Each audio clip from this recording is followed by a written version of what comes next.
Welcome back to another episode of Unfiltered Moments, the Premier League edition. With myself, Mike. We've got my boy Eddie in the house. And we've got a special guest, Mr. What's Man Saying Gang. That's right. Tunji Joshua Capone. Welcome. Thank you for having me. Government name and all that. How's it going though? You good? Everything's good with me, man. What about yourself? How's everything with you? Yeah, everything's good. Can't complain. You know, living life. So yeah. It's been a boring week or week and a half, internationals. Ugh. Yeah. Tell me about it. back to the Prem, bro. Back to the Prem. That's Back it. to the real deal. That's what we live for, innit? All right. So obviously, Tunji, you're a new guest to the show, to the platform. So, you know, we have to go through the introductory process. If you can kindly let us know who you support. I think we can see with the top that you're wearing, but we can't really see it properly. But yeah, tell us about yourself. Who do you support? Who's your football team? Okay, just for anyone that wants to know who I am, obviously my name's Joshua.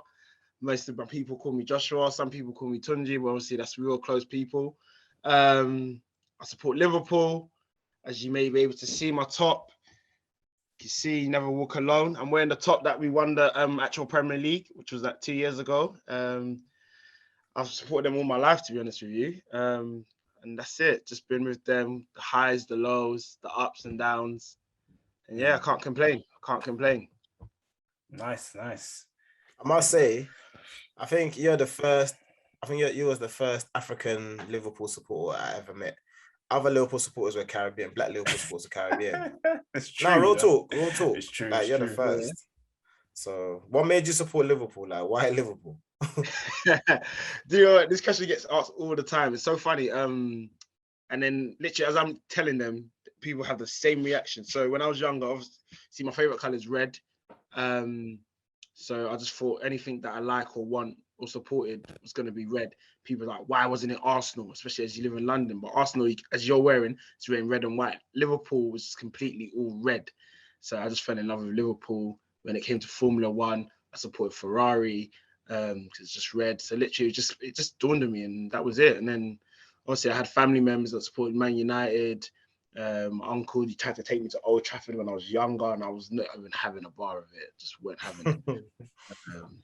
And yeah, since then I've just been a Liverpool supporter. And then Liverpool were doing their thing in the early 90s. They were doing their thing.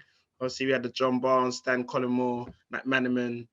We had them epic games against Newcastle, the 4-3s and that. And then, yeah, my first heartbreak was 96, FA Cup final. Eric Cantona putting that ball in the back of the net. And then since then, I've just always support Liverpool hard. Nice. Well, that comes to the question I was going to ask you as well. Like, what is your earliest memory of Liverpool? Well, actually, what's your earliest memory of football in general? And then what's your earliest memory of Liverpool? Okay, my earliest memory of football would be with Nigeria. Obviously, I'm from a Nigerian background. World Cup 94, summertime, just kicking ball in the estates in South London, North Peckham Estate. Then everyone's just running into the house like Nigeria's on. So then also used to watch that. Obviously, Nigeria was good them days. You know, we had the old school Babangida and all them man them there. Amokachi, Kanu. And then, yeah, obviously 96 is when I really started getting into football more. So obviously the Atlanta Olympics, Nigeria won that, beat Argentina, beat Brazil. And then from there, like I was saying, watching the Premier League hard that time, the epic game against Newcastle, the 4-3. Then obviously seeing Liverpool get to the finals of the FA Cup. And obviously when you're younger, FA Cup was a big thing. Liverpool, their shady suit, that cream suit, and then Spice Boys. And then Spice Boys and that. And those were my first memories of football. And since then, I've never looked back. Like I literally live, drink, and eat football. That's good, man. So would you say African teams have like a negative stigma? Obviously, you said Nigeria won the Olympics. Obviously, there's always questions around African players' age and things like that. Do you think that overshadowed Nigeria's win in the Olympics? No, I don't think it did, you know. To be honest with you, I think Nigeria actually really performed and they done their thing. A lot of players blew up from that. People like Kanu, people like Taribo West started getting moves to Arsenal, Inter Milan, and stuff like that. But then when it comes to nowadays, even up to now, there is still that stigma. To be honest with you, I don't think it is a stigma. I think it is real life. Like, funny enough, I was speaking to an Arsenal supporter about Partey, and they were talking about why do you think he's always breaking down and stuff. It's probably my man's an old guy. Man's like probably in his late 40s, lying that he's in his early 20s. I don't think it's that deep. Maybe like 2 years. Down, He's probably like 31 or something. You lying, saying that you man are in your early 20s and you're in your early 30s and you're getting these injuries, you're picking them up. No, but I think, I think certain players, you know, he's come to the Premier League quite late with Partey, so his body has to get adjusted to the physicality and the pace of the Premier League. The Spanish league is not as physical and as pacey as the Premier League. When people tell me that, I say to them, okay, well, if these men are, you know, in their 40s, they're outshining people that are in their 20s. So that's true. You know what I mean? But yeah, I wanted to get that across because obviously there's always that stigma. Like, it's just ridiculous. You mentioned Taribo West. I don't know if you guys saw a clip when Thierry O'Neill was saying that the hardest defender he's ever faced was Taribo West. I'm happy you said that because obviously it's good to like give someone his flowers, isn't it? To say like one of the best defenders he's faced, because not a lot of people speak about people like Taribo West, and he was a good defender.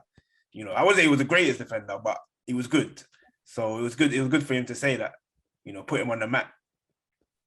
I think he was very underestimated, Taribo West. To be fair. No, definitely, he was. I wouldn't say he was world class, but he was a top performer. I'll give him that. Yeah. So quick, why did you lot support the teams that you guys support? Well, I supported Chelsea when they had Ruud Gullit as manager. So obviously that was when like they started to buy like top international players like Desailly, Leboeuf, Deschamps, all them kind of guys, Gianluca Vialli. And I think when they were in the FA Cup final, that's when I started supporting them. Because in my school I had a lot of Chelsea fans, so you know I kind of got exposed to them in that way. And that's how I started supporting Chelsea. Okay. Mikey, you forgot to mention your top player, bruv. Graham Lesso. Hey, don't knock him, you know. He was right, you know. That's what I'm saying, man. The reason I support Arsenal is solely, like, literally, obviously, I came back from Ghana. Before I was in Ghana, I supported Bayern Munich because I hated Man United. I couldn't stand Man United. For some reason, I just didn't take to them. Like, and obviously Bayern Munich had a Ghanaian defender, Kufo, isn't it? So that's why I supported them. And then when I came to England, my older brother who lives there supported Arsenal. So at the time, I was between Arsenal and Aston Villa. I don't know why Aston Villa, but I just liked Aston Villa, like, for some reason. So then I was like, I live in London. My brother supports Arsenal. He's bought me an Arsenal kit. You know what? Wait, what year was this?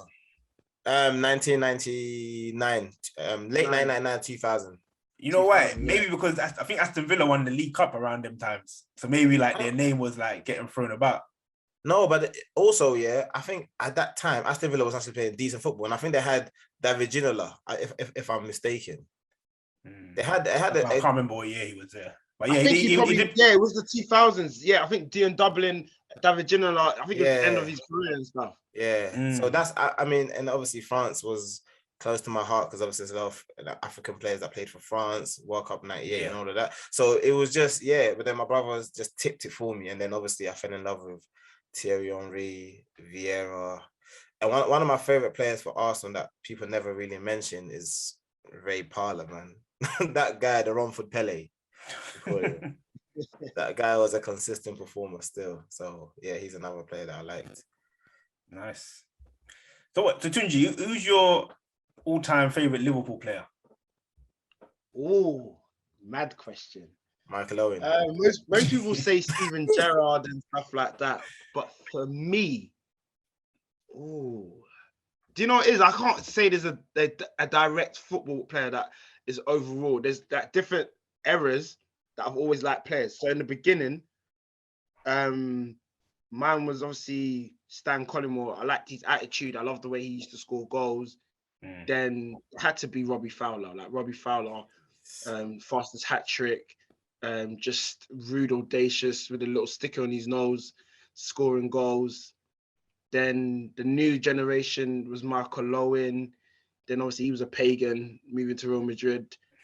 Then after that, it was Stephen G. And then towards the end of Stephen G's era, it was obviously we had LP. What's his name? We had Torres. El Nino.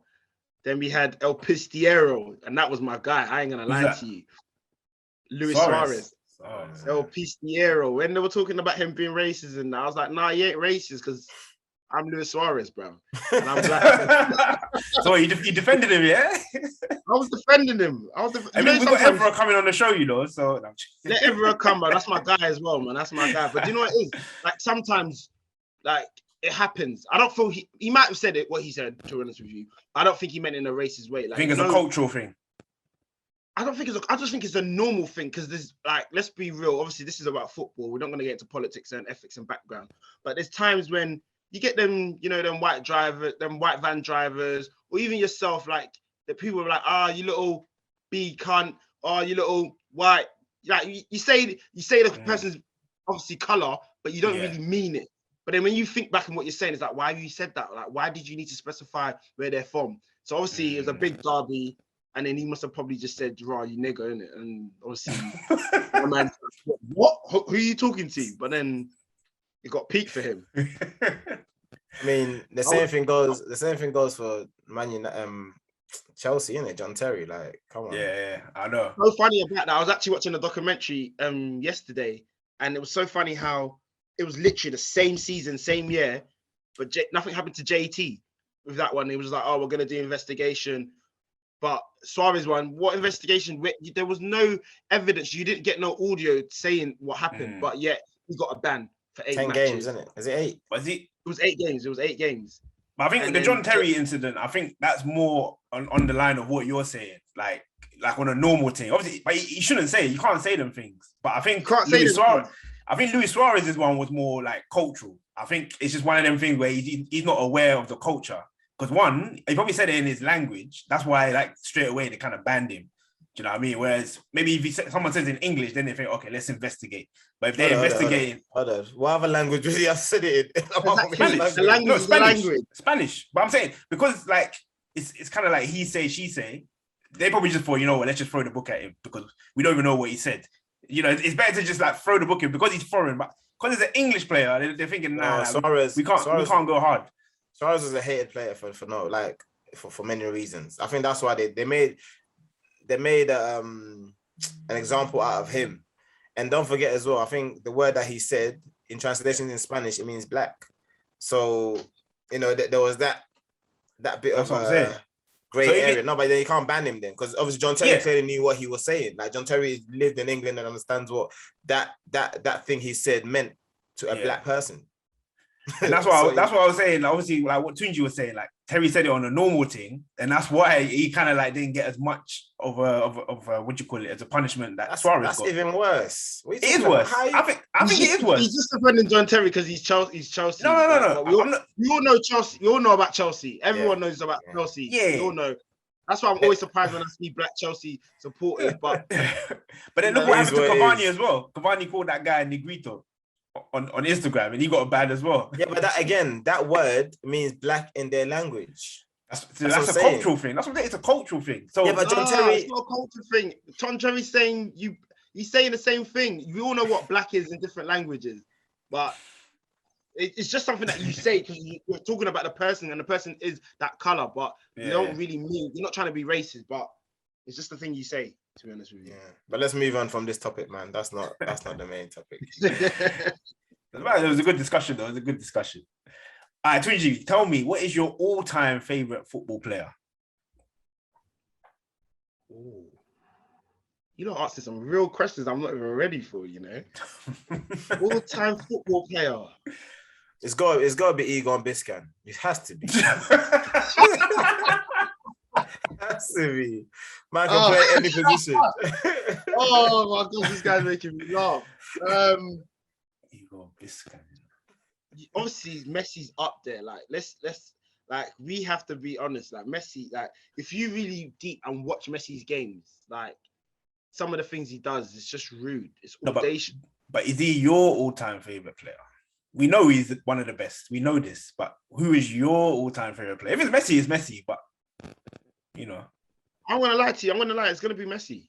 Like Messi Okay. is the man. Like I think if Suarez stayed at Liverpool, I would, and probably won the Premier League, I would have probably put Suarez up there because I just love the way he plays. He's just rude and he's just audacious with his finishing, his skills, everything. But now Messi is just on a different level, man. Messi's just rude. He broke my heart a few times. Argentina and Nigeria, so it is what it is. All right. Okay. Cool. Are we doing the combined Liverpool Arsenal 11? Because I don't know what that means. Is that now or ever? All right. So when this episode goes out, Liverpool would have faced Arsenal, and you know, obviously we don't know the result. We don't know what it's going to be in it. So what I was going to say is, if you guys, because obviously Mo should have been on here, so it would have been Mo and you guys. But if you don't name the best starting 11 of Liverpool and Arsenal players, like the current team, not like in the past, the current team. Yeah, that makes life much easier.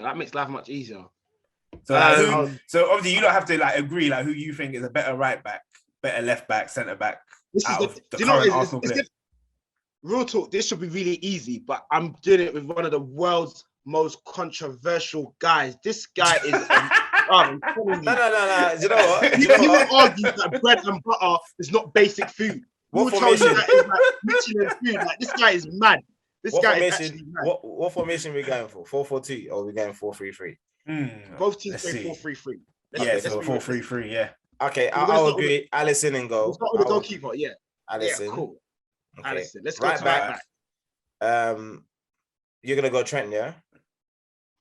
Of course. Okay, I'll go Trent. I'll go Trent as well. All right. Left back. I would say left back. Left back. Obviously, Robinson. Tierney's good. Tierney doesn't get to play his position for his own country. But I ain't gonna lie, Tierney is world class, guaranteed. Like he's world class. Okay, I'll agree. Robinson, this present moment of time, Robinson. Cool. All right.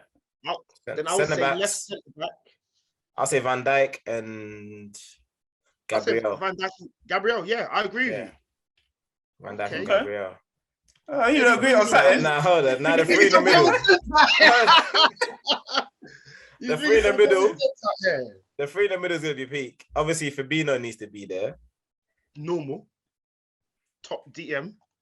I think I would put Partey there as well. Me personally. Get out of here, man. Get out of here. I'm not. Well, who would you put inside the Partey? Tunji. Who do you want to put in there? Don't say Milner. I won't put Thiago. Thiago's not going to get involved in this situation. Hendo's going to be in there, guaranteed.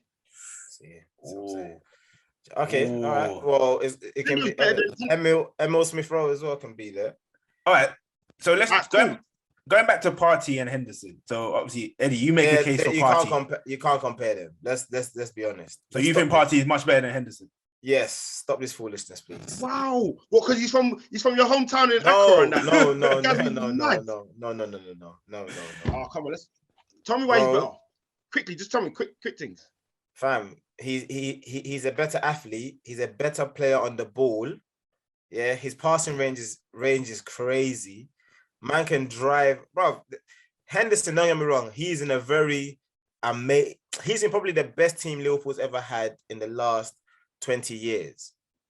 So that's why is it one of the best teams in the last 20 years? Because the players are good. He's good. Okay. Everything that you just said. Everything you said about Partey, that's Henderson. Your guy breaks down. Your guy can't handle the Premier League. The last couple of years in Atletico, he's been falling off. Let's be realistic.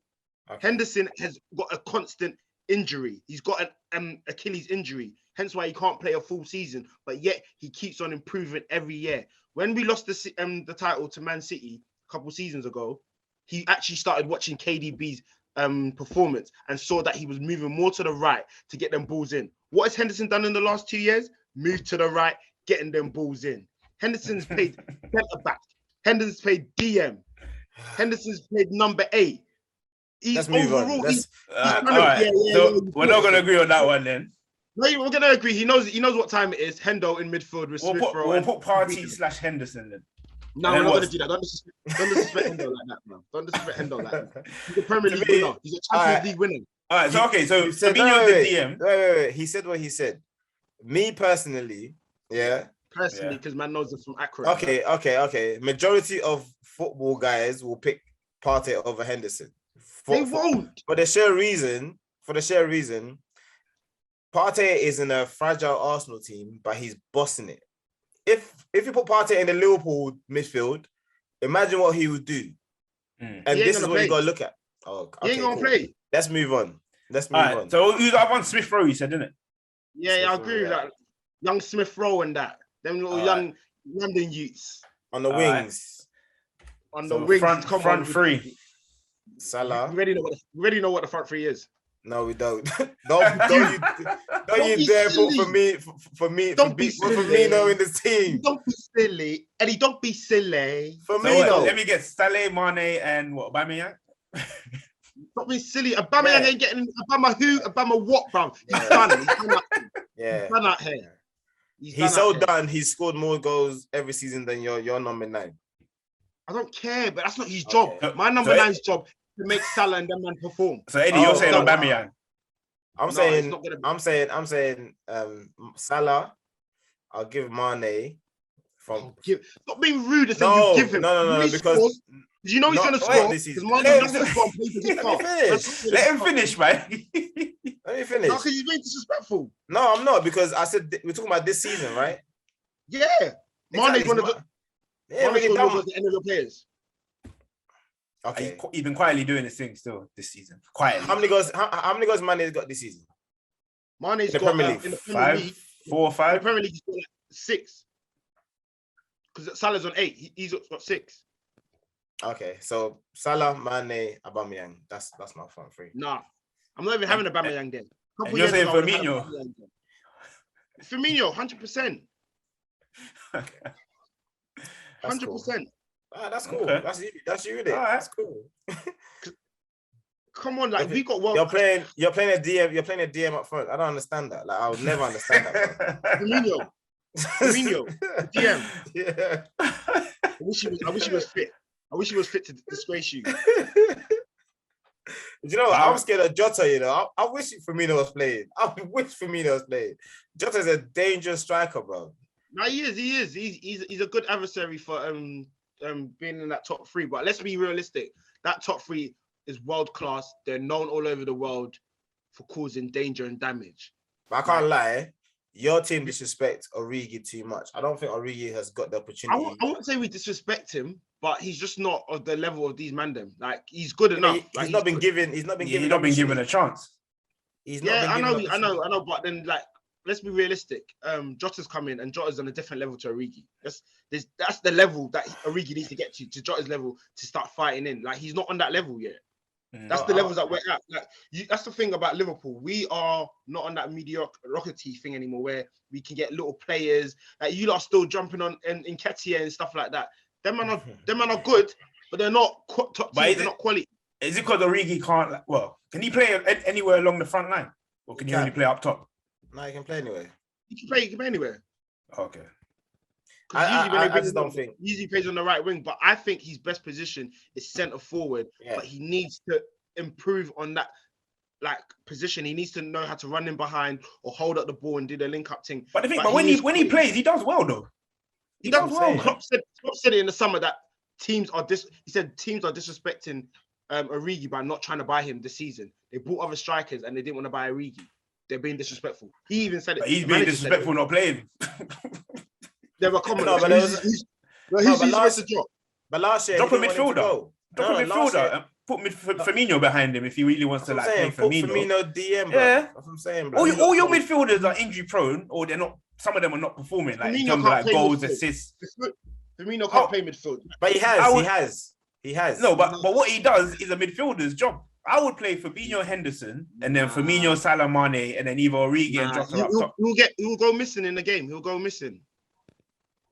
He'll But go he's missing well, like Madeline. he's world class. World class player don't go missing, bro. Man said Madeline, you're being mad, bro. real life G shit. All right. Sorry, bro.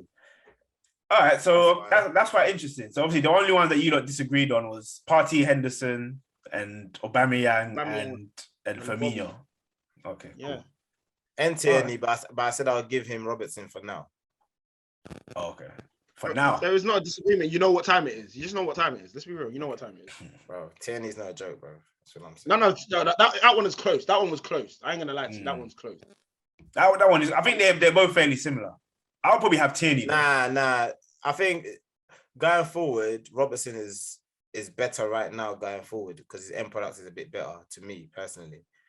But I think Tierney will get there. And don't forget, Tierney is younger than what Robertson is doing at Liverpool, Tierney was doing at Celtic. The only difference is that he's had injuries. He's had injuries since he's been at Arsenal. But he's had injuries. I don't know what Michael's doing. No, but hold on. Man's doing the Champions League games against. Come on. Remember, he's had injuries when he's been at Arsenal, so he ain't really had like a proper run. Robertson's never been injured, and he's had the same manager ever since he's been at Liverpool. So you got to take them things into consideration. I'm not saying that I'll give it to him now. Yeah, I'm not saying Tierney's like much better than Robertson, but I would prefer Tierney personally. Yeah. Of course you would.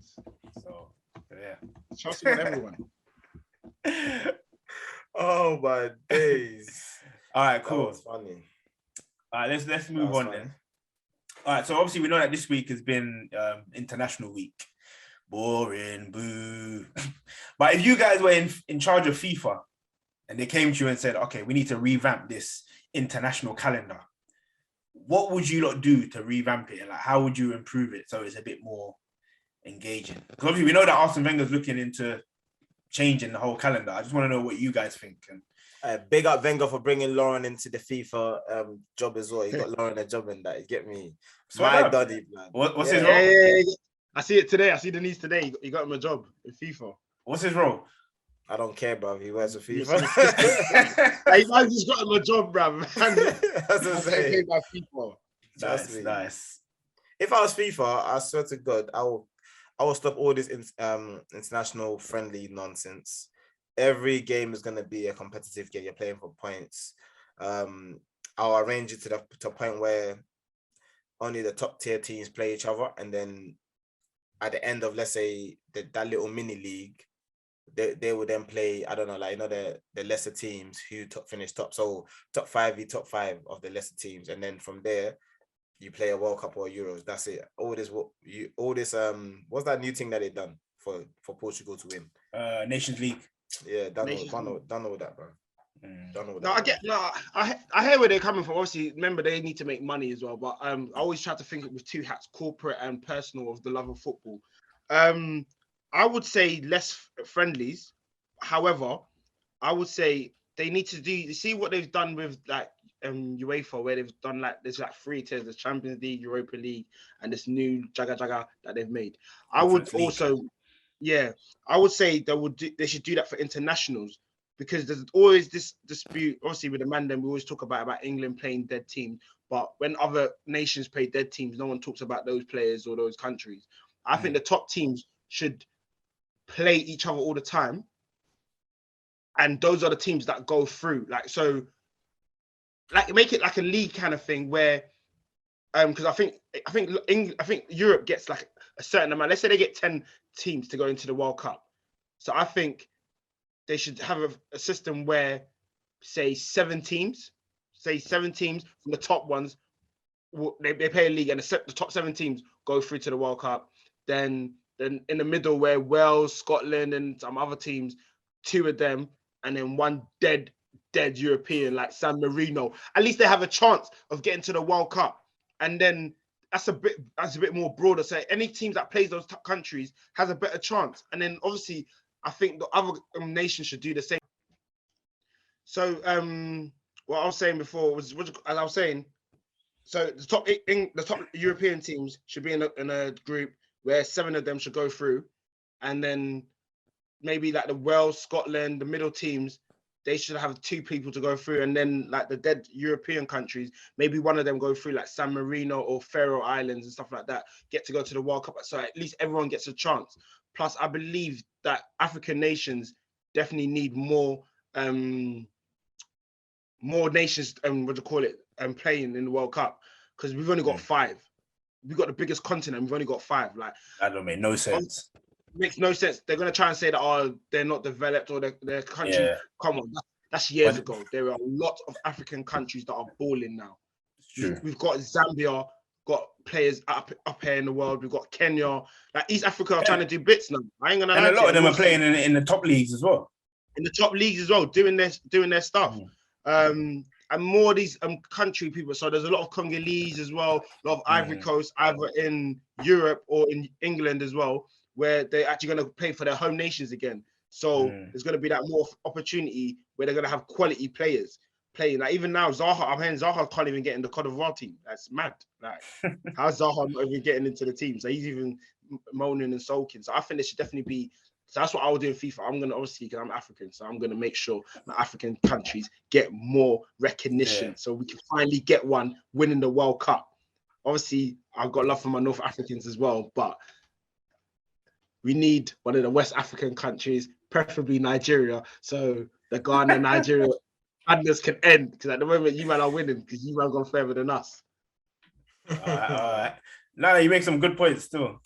Actually, I think what they should do, because what you're saying about having like the different tiers and that, I know they won't do it because obviously certain big nations will miss out if only 7 are allowed out of like 10 or whatever. Certain big nations miss out already though. True. Holland make it to the last World Cup, and before that, Italy missed that tournament as well. Was it Euros or something like that? But imagine if Italy miss out and someone like Bulgaria go through. No, but in Bulgaria go through. So boy, win your games. So win your games. So that's what I'm saying. So it's happened. Italy didn't go to the last. We'll make it more competitive. We'll make sure that you really fight for your position. And then if you are at the bottom of that league, you get relegated or you get promoted to the next league. Talking about competition, it's time for quick fire questions. Jeez. The fans' favorite. The fans' favorite.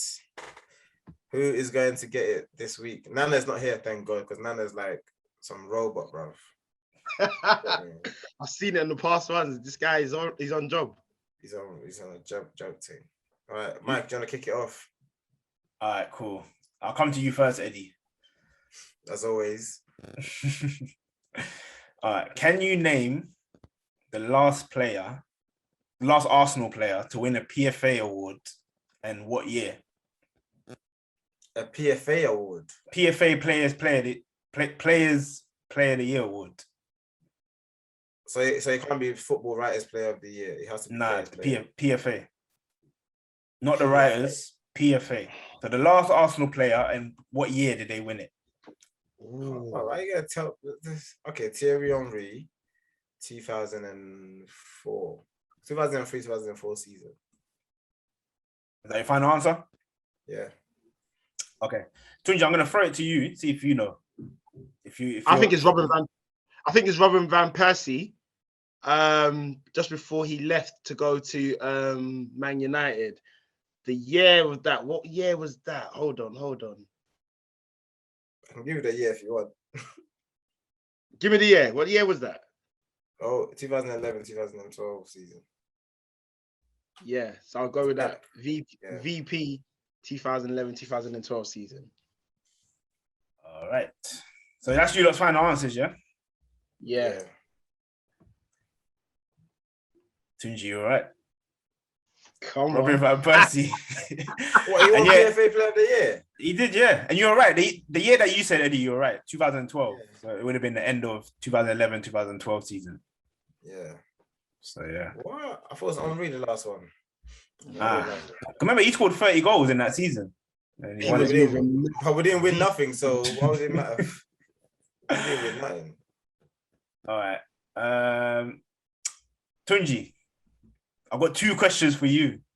I'm here. I'm ready. Because you're a new cat to the show. All right. So first one, In the 2008-2009 season, who was your Premier League top scorer?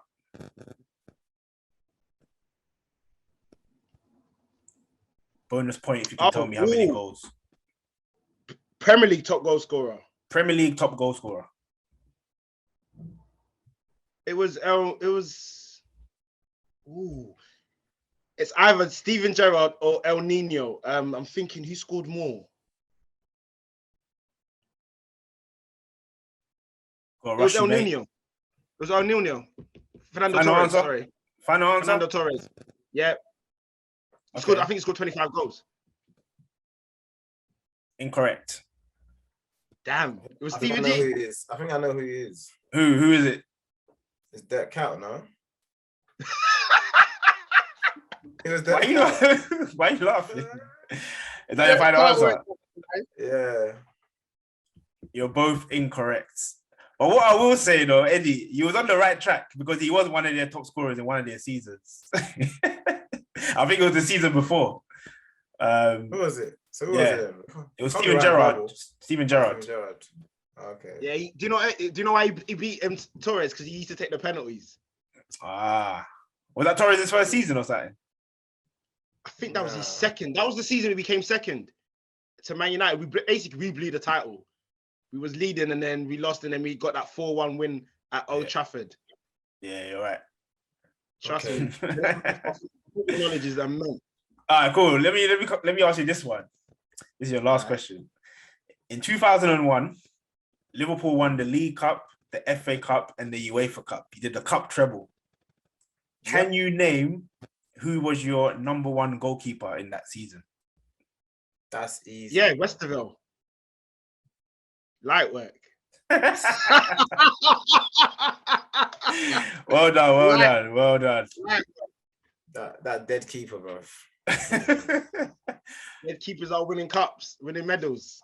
I saw no, that year they done the quadruple, but they're shit quadruple because they won something. They won, I think, the Super Cup and Super Cup and stuff like that. Yeah. You want everything, but was it quadruple? I don't know if you won the quintet or something. No, you won five. Yeah, you won 5 trophies. Yeah. That season, I remember. That's when you beat Arsenal in the FA Cup final, Michael Owen. Yeah, that was a wonderful final as well. We destroyed it, wasn't it? Yeah, that's mad. Right, my questions, yeah. I'll go Mike first. Michael Ballack, get it? So I want to know, when he left Chelsea, what year did he leave Chelsea and what team did he go to? Ooh. That is actually a tough one, I don't even know. But I think he left in 2011. I think he left. No, he can't have left 2011. 2012. But I don't know the club he went to. Okay. Tunji, you wanna guess? I'll say 2011. And I think he went to, was it New York Red Bulls? Nah. Yeah, I think he left 2010 and he went back to Bayer Leverkusen, a team that he started. Oh, straight on. Yeah. 2010. Okay. And I mean, I thought he was there for like 4 years. So he got in 2006. Shit. Right, Tunji. This should be easy for you, bro. Igor Bishkan. I'm chatting rubbish. I've covered these dead players, bro, man. Who did Martin Skirtle go to after he left Liverpool? What team? He went to Fenerbahce. You're right, he did. Well done. Jeez. And he's not even looking up in the sky, Skirtle was a top guy at that time, man. Skirtle was a top guy. I got some questions. Yeah, go on. Fire away, bro. Do you know what? It's very fun. I got actually 2 questions each. And when I was doing them, they're like you lot's questions, but I thought, no, I'm going too hard. Like, why am I going too hard? when I heard you lot's questions, I'm on the right track. I'm on the right track. So I'm going to start with you, Eddie, first. Mm-hmm. What Arsenal player left in the season 2011-2012 and went on to win the league that same year? What Arsenal player, left Arsenal in 2011-2012 and went on to win the league that same year? Man City won that league, so it's going to be Gael Clichy. Oh, no, it was him, Sanya. Hold on. That's a Was trick it Sanya? question. Who left Can first? you- Sanya or Clichy? Who left first? I'll say Can you hurry Sanya. I'll say Sanya. Yeah. Yeah. All right, cool. Michael, what are you saying? Ooh, that was a hard one, you know. I'm gonna say. Oh, sorry, 2011, 2012, yeah. Yeah. They were trying to get this person in the summer. I'm gonna say Couldn't get Nasri. him. Got him in, and January. Is that your answer, yeah? But they got him in January. Actually, no, they got him in the summer. Sorry, they got him in the summer, actually. Oh. Yeah, just at the end. Yeah, I'm gonna say Nasri. Michael's right. Sammy Nasri. What? Do you know why? Because before Sanya left, he won the FA Cup, and I think you lot won it 2012 or something, or 2013. That was his last trophy, and then he left. All right. To you, Michael, your Chelsea question. Go for Who it. was the manager of Chelsea that got the sack in 2011-2012 after another defeat to West? Actually, no. Yeah, basically, who was the manager that got the sack in 2011-2012? What's the manager's name? And then can you remember what team it was? I kind of gave the answer away. Yeah, you kind of said the team. Yeah. We'll see if he gets it. 2011, 2012. Yeah. That would have been Andre Villas-Boas. And do you know what team was his last game that they lost to? You said what? West Brom? Was it what? No, was it West Ham? West Ham. Eddie, any guesses? I think it was Mourinho. Was Mourinho his second time back? And I think they lost to West Brom, I think. Both of you are incorrect. What? It was AVB. Okay. But it was West Brom. Ah. I said West Brom though. You said Mourinho. So you both literally had the answers. Ah. Let's go quickly. Another Chelsea one. Right. Name me Chelsea's midfielder that they signed in 2008, 2009 and won Player of the Month that same year. What? That's a bit vague. Nah. A world-class midfielder that Chelsea bought in August. Oh, okay. Oh, so he won it in August. And he won it in August. Straight away. That would be Deco. Eddie? 2008, 2009. I'll go with Ballack. No. It can't be Ballack because Ballack came 2006. I'll go with... Who did they sign? Oscar. I don't know. Michael's right. It was Deco. I remember because that was Scolari's first season and he signed him. Yeah. Big Phil. Okay. Now, this is a very interesting question. This is out here for anyone that supports Arsenal, even some Tottenham fans. If you're listening, this one, you know, the great North London derby, the one that ended 4-4 at the Emirates. Name me the two centre backs that scored for Arsenal in that game.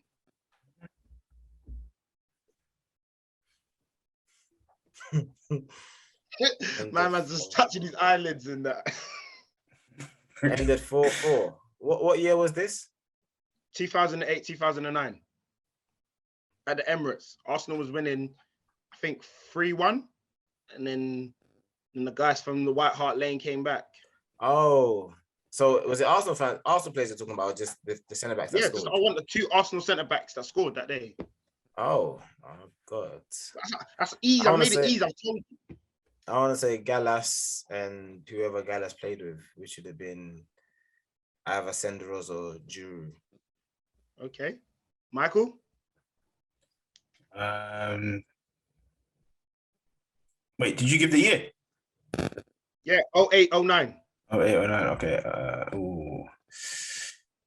I'm gonna say Koscielny and Mertesacker. Eddie was half right. So it was Gallas and Silvestri. That's all right. That's some good questions still. I think that was some good questions. I thought, I guess you've come correct. The other ones are dead. Come correct still. And your connection's been on point. Yeah. Your internet connection is on point. Is that all the questions? That's it. I'm done. All right, cool. All right, so this one I wanted to ask you, this was quite interesting, but all about fantasy football.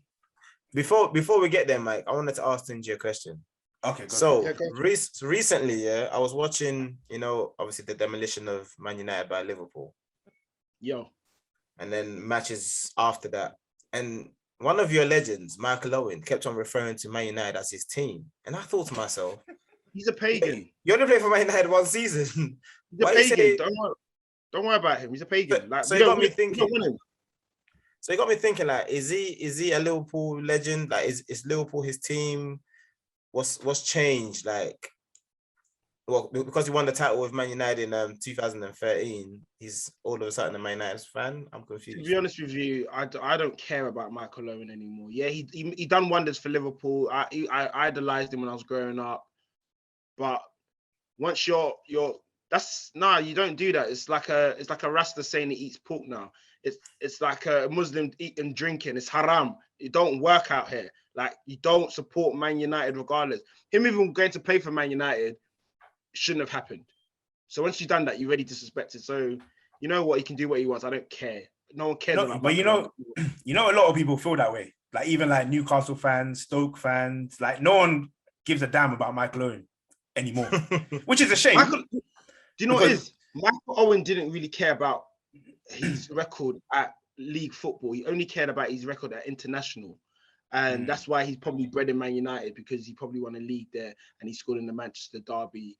But no one cares about it. See, that's all I can remember him for, I mean, it's Man United time. Yeah. That goal against City, I can't remember anything else that he did. Exactly. He was there for like 4 years. Seriously? No, he was there for 4 years. You never think it. What? See, that's what I'm saying. He's dead. I don't care. Anyway, he didn't win the Premier League with Liverpool, so I don't care. He's not part of the top team. I'm sure he was there 4 years. Nah, man. Can't have been. Check. I'm checking. No way. Yeah, he was. That's mad. 31 games, 5 goals. That's sad. 4 years. And all I can remember is that goal against City. I can't remember nothing else. And I saw he had the number 7 shirt. Oh, yeah, they signed him when Ronaldo left. He did. Yeah. That's what I'm saying. It's a shame, because when he was at Liverpool, it is. It is a shame. Because he could have been one of the greats, but he fucked up, man. Because Newcastle fans hate him, Stoke fans hate him. I don't think Real Madrid fans even have anything to say about him. Oh, they hate him. Do they? Yeah, they don't like him. They don't like him. I like McManaman, though. That's my guy. Yeah. McManaman, do you know what it is? Because McManaman as well, he wasn't. They're like us. Like, if you're not speaking the language, they're not really gonna fuck with you, to be honest with you. So he wasn't really speaking the language as well. And McManaman can speak Spanish. Who? McManaman he can speak Spanish. Yeah, his Spanish is like Gary Lineker's. It's fluent. Oh, okay. Nice. Yeah. But I remember when Roma just signed Owen. Everyone's like, why are we signing Owen? We've got like Ronaldo and we've got Raul and that. Yeah. And Van Nistelrooy was there at the time as well. I think Morientes. Morientes, yeah. My guy, Mori. Oh, yeah, he was at Liverpool, innit? You know, had some players, Yeah. But yeah, fantasy football. obviously, Josh Capone is the admin for one of our leagues that we join, Back Your Talk. If you haven't joined this season, please holler at us and join next season. Really competitive. Get that money. Really competitive. Come in, Back Your Talk. But yeah, I wanted to ask, like, what got you into fantasy football, and why is it such a popular game in recent years? Fantasy football, I don't know. It's like a cult thing now. Everyone plays it. I see people on the way to work on the underground, on the buses, talking about it, doing their teams, last minute and stuff. I don't know how we got into it, to be honest with you. It was just something where someone said, let's do fantasy football. Then obviously we created this Back Your Talk. You know how the man them are very opinionative, very aggressive. And then we just started doing it. And then it was like, all right, cool. If that's what you believe, then back it. And then obviously it got a bit more competitive. Then we start saying, let's put your money where your mouth is. And then from there, it's just grown. It's literally grown, because it was literally a handful. I'll say maybe 10 of us, 10, 12 of us. And over the years, it's grown to like 20, 30. The pot has grown from like, I think I remember that the first pot was like £300. Now we're getting pots over £1,000 and stuff. People are going away winning £600, £700. People are taking it, buying holidays and stuff. People buying PlayStations. It's getting crazy out here. So obviously we just always 2016. You, yeah? 2016, you paid for my holiday. That's when I come second. I came second on the last game of the season. I should have finished third. But I finished level on points with someone, and for some reason I finished second. I think it was like either head to head or something, but it's not. It's very competitive. Like literally, it makes the weekend. It makes the weekend so much better for me. Like, and sometimes it can kill my weekend. There's times, I'm going to bed. I'm going to bed by 3:15. I'm done out here. Like, I don't even want to talk to no one. Like, but you know what? Do you find that with the popularity of fantasy football, like it's kind of like lost its novelty a bit? Because before, I think like, let's say like 6 years ago when we're playing, like you weren't getting as much tips like on the actual website itself. But now when you go on the website itself, you got tips for days. It's like telling you who to pick, what to do. And it's like, okay, people are meant to be picking out of their own like brain, like who they're going to pick and stuff. You shouldn't be giving like tips, but they literally give you like everything. So I think for me, like the novelty kind of wore off. Like, no, I agree with you on that, because there's certain times, because I don't really listen to them. I'll be honest with you. Bare people say I do or whatever, or everyone's got their own little secret things, whatever. But there's certain times that I'm bringing someone in and I've watched the show that they have on the app, and I'm thinking what I've picked is like, it's so genius. Like I've got the gem. And then when I was talking about the person, and because I know when I look at everyone's team on Saturday, everyone's gonna have that person as well. Yeah. And it's what it is. So it is, but do you know what it is? It's made it more popular. It's made it more enjoyable. It's helped people, because obviously, as you know, you've been part of it for a while. I'm always trying to broaden the people, the viewers, the supporters, the people that be part of it. So we're trying to get more females involved. I got a lot of females. I know a lot of females that are actually into football, do fantasy, but they're scared to put their money where their mouth is. No, the stumbling block is the fee, you know.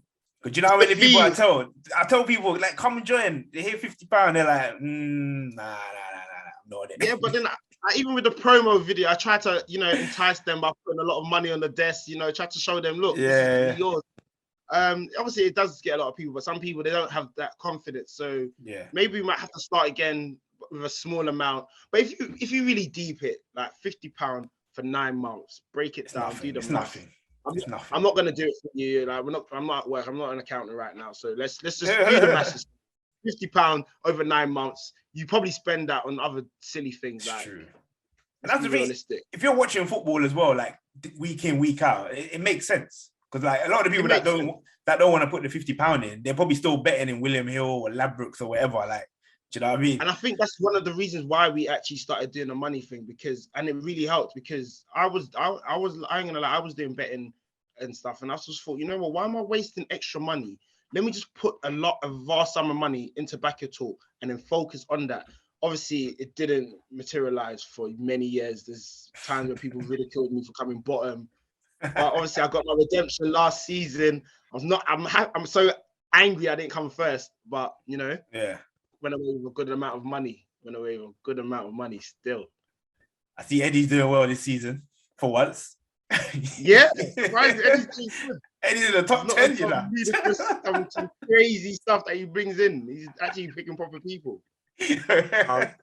I said this season I'm gonna sit down and take it serious. So I used to do my team like on the day, but now I do my team like a few days in advance. I sit down and think about it, you know. And the year Michael came second or third, I was giving him some advice. No, you wasn't. Shut up, man. I fully was. My name's not B, bro. I fully was, man. But yeah, it's very interesting and entertaining. I mean, it's not just, I don't do it for the money. I do it obviously for, you know, the trash talk. The trash talk. Yeah, I support charity. Anyone else go on holidays on me, innit? That's my team. Supporting charity FC. You get me? Check me out. But yeah, we're gonna go into the prediction week. Well, we've got week 11 results, and then we're gonna do week 12 predictions. Tunji, we want your predictions live. So while I do the week 11 results, just get your predictions ready, yeah? For week 12, yeah? 13. Yeah. Week 13, 13. week 13. Week 13. All right, cool. Not say no. Yeah. So I'm doing week 11 results, yeah? Yeah. Cool. Mike, have you got our predictions up or? I thought you had it up. No, I've got the actual results up. Oh, okay. All right, one sec.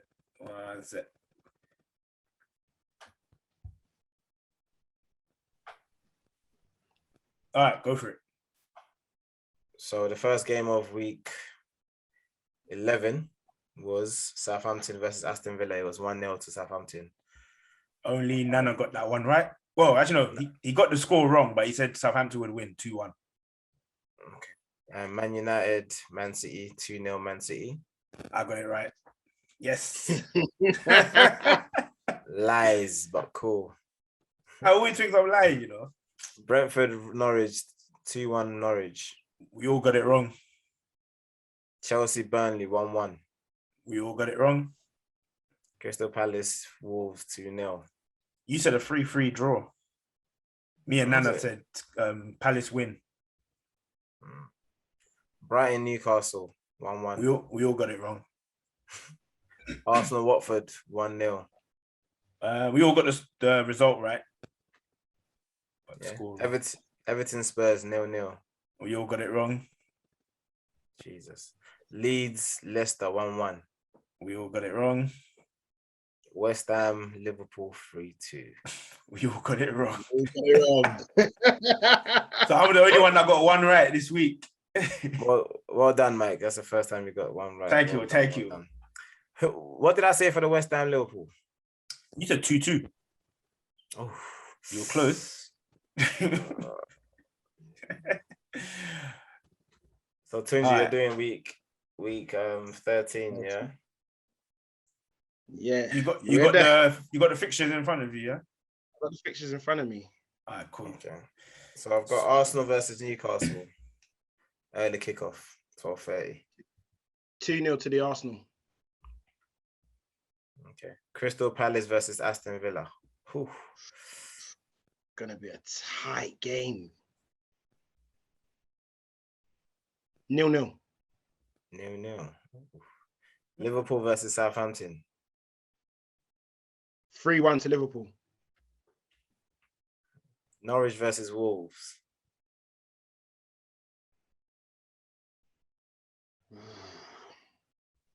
1-1. Brighton versus Leeds.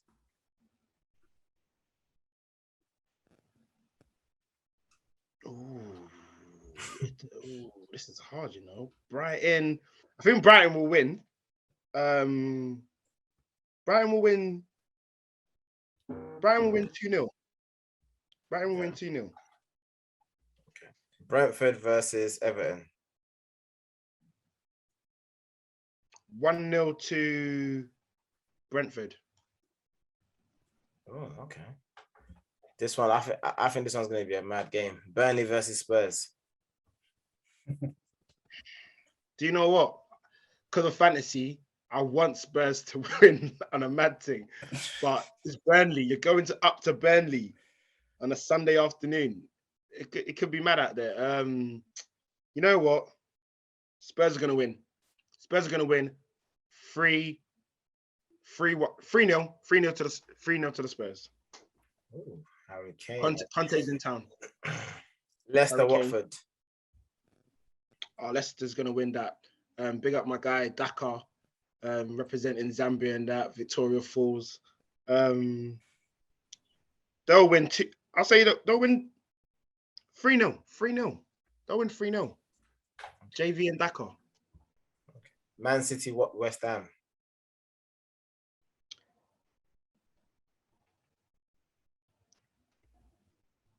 2-0. I don't think Man City are going to blow them away, but they'll win 2-0. And the big game of the weekend, Chelsea versus Man U. Oh, El Sakiko. How's that El Sakiko? He ain't getting sacked, man. Like, everyone please leave Ollie alone, please. Ollie at the wheel. No. Ollie at the wheel. Ollie at the wheel. 1-0 to Chelsea. Actually, no. Do you know what it is? It should be 1-0, but I feel like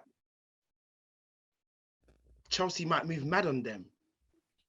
And it might. No, Chelsea ain't got it in them, man. They ain't got it in them. Like, unless Lukaku's back. If Lukaku is back, Chelsea will win 3-0. Solid. If Lukaku ain't back, Chelsea's going to win like 2-1. 2-1. So what's your final prediction? 2-1. Okay. 2-1. 2-1. All right, cool. 2-1. I think Lukaku should be back for that game. So we've got your predictions for week 13, but obviously Liverpool are playing Arsenal this weekend. What is your predicted score for that? You know what? I think that game is harder than what it actually looks like on paper, to be honest with you. But I feel with the quality and the world-class players that we got all over the pitch, we should prevail. We did well against you lot this time last season. You lot did well. You lot have improved, got more solid. But from that defeat against West Ham, Liverpool need to win, and I think they'll win big. I think they'll win 3-1 because Liverpool, they're not solid at the back for me at the moment. Van Dijk is still running at 70%. So I'll say Liverpool win 3-0. Mane is definitely scoring. Okay. So there you go, betting fans. I don't think you'll batter them, but there you go. 3-1 in a battering, but it's a comfortable win. I think Arsenal will play well in the beginning, or they'll keep their shape. But then once the goals go in, everything will just start disappearing. Hearts, conviction, talent, everything. Okay, that's nice to hear. What do you think? I honestly think Liverpool win 3-1. I predicted 3-1 to Liverpool. Okay. The sheer fact of the matter is, people are coming back from the international period. We don't know who's going to be fit, who's not. If Partey plays, I think it becomes a tighter game than what it is. If he doesn't play, I see Liverpool busting the midfield and getting the goals at the vital moments. You know, Mane does always score against Arsenal for some strange reason.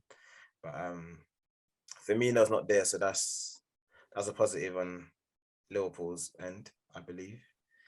You know, he ain't gonna be doing his DM stuff. Carry on.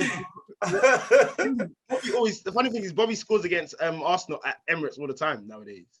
It's not Emirates though. We're playing at Anfield. I know. So when he gets back, hopefully that next game, I'll come back on the show and he scores, and then with his white teeth, he's been bleaching his teeth and that. But on that note, it's been a good episode. Final words, literally 30 seconds, people. What are your final words? Good luck for the weekend, Arsenal supporters. Hope Chelsea drop points again. And anyone that wants to join our fantasy football and actually win money, back your talk, find out, comment.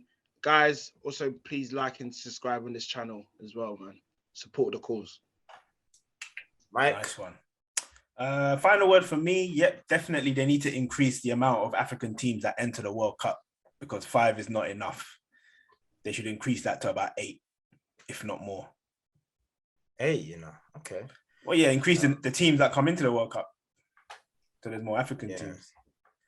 Yeah, my final thoughts are FIFA needs to, again, they need to fix up. And football is evolving, so they need to evolve with it. So, the World Cup can be a bigger platform. It can have more, it can host more teams now, we don't have to limit it, So, and I like the idea of them having, different tiers playing each other, and then the best of them tiers get to the World Cup or whatever tournament, and then we see who's actually, because sometimes the underdogs actually do surprise people, so I would love to see that. Yeah, that's my final thoughts.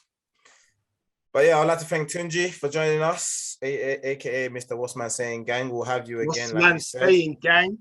We'll have you. I think we're gonna have you when Chelsea play Liverpool. That's the next one. Yeah. We'll have you for that one. I'm ready. Yeah. It's been a pleasure, Mike, man. As always, Mike, it's been a pleasure. Don't forget to subscribe, share, comment, all of that. And we'll see you lot on the next episode. Have a good evening. Peace out. Peace.